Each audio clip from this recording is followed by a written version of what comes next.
వివేకం రెడ్డి గారి కోరిక షర్మిలమ్మను ఎంపీగా చేయాలనుకున్నాడు.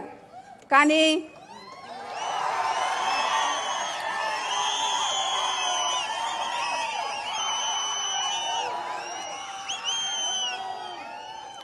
అది అప్పట్లో జరగలేదు. కానీ ఇప్పుడైతే అవకాశం వచ్చిందిమ్మా.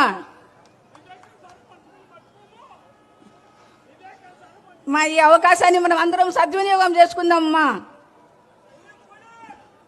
షర్మిలమ్మను మనం గెలిపించి పార్టీలకు అతీతంగా, రాజకీయాలకు అతీతంగా న్యాయం కోసం మనం షర్మిలమ్మను గెలిపించి మన సమస్యలన్నీ తీర్చుకొని తిరిగి మనం రాజన్న పరిపాలన చూడాలని నేను మనసారా కోరుకుంటూ సెలవు తీసుకుంటున్నాను.